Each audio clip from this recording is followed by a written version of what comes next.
विपक्ष के समक्ष खुद को बचाने का संकट।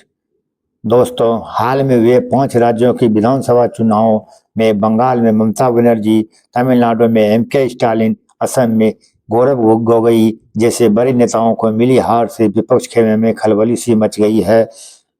केरल में गठबंधन सरकार में वापसी की वजह से कांग्रेस थोड़ी राहत भले ही महसूस कर रही हो, लेकिन ज्यादातर क्षेत्रीय दलों को अपने अस्तित्व पर खतरा नजर आने लगा है। तमिलनाडु में सत्ता की चाहत में विपक्षी गठबंधन टूट भी चुका है।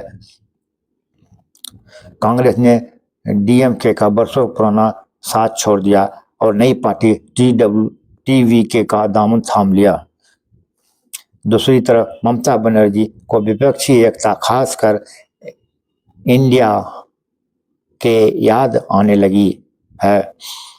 अब वह विपक्षी एकता को मजबूत करने की बातें करने लगी है। राहुल गांधी का बंगाल में भाजपा की बढ़त के लिए ममता को खुलेआम जिम्मेदार ठहराना एक तरह से तृणमूल के ताबूत में कील साबित हुआ।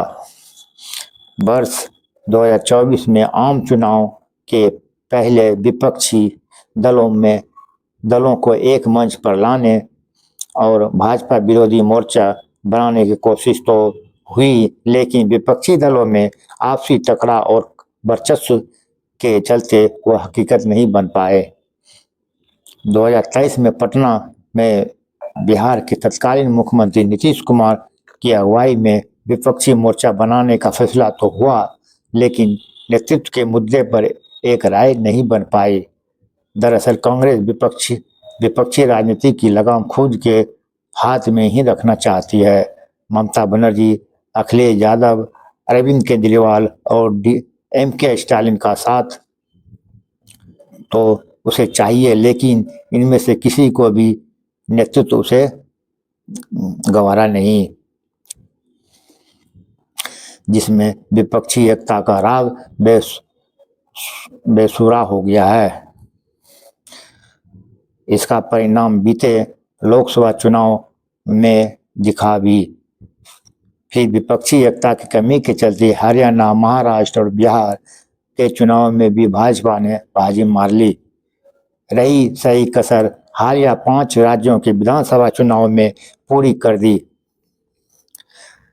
जब भी सत्ता की लहर में विपक्षी दल बढ़ते हैं, उसमें एकता की छटपटाहट बढ़ जाती है।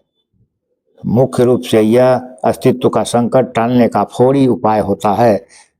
जब वे हार के बाद वोटों के गुना गणित में जुटते हैं, तो उन्हें एक एहसास होता है कि अगर ये एक रहते तो सत्ता पक्ष पर भारी पड़ते। ऐसे में विपक्षी खेमे को लग रहा है कि अगर वे एक होते तो भाजपा को ऐसी जीत नहीं मिलती। विपक्षी दलों की समस्या यह है कि वे अपने प्रभाव वाले क्षेत्रों में सहयोगियों से हिस्सेदारी बांटने में नहीं चाहते।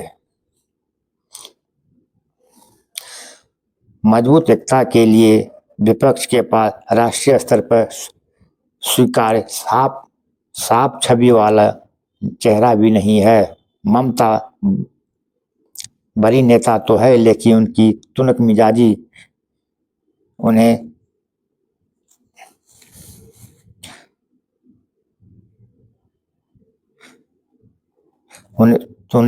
उनकी तुनक मिजाजी उन्हें सर्वमान्य चेहरा मानने की राह की बड़ी बाधा है। आम जन को राहुल भी कई बार और परिपक्व नजर आते हैं। स्टालिन भी राष्ट्रीय स्तर की स्वीकार्यता के लिए अयोग्य है। इसी तरह केजरीवाल के पास बड़ा आधार नहीं है। अखिलेश यादव के पास भी जमीनी राजनीति का अनुभव कम है। नीतीश पहले ही विपक्षी खेमा छोड़ चुके हैं। ममता को चुनावी शिकस्त मिल गई है। अब अखिलेश को अगले साल उत्तर प्रदेश के सियासी मैदान में भाजपा से 2-2 हाथ करना है। भाजपा की कोशिश उन्हें तीसरी बार हराने की होगी। अगर वह ऐसा करने में कामयाब रही तो उसके सामने दूर दूर तक कई नहीं होगी, कोई चुनौती नहीं होगी। ऐसे में विपक्षी खेमे का संकट बड़ा है।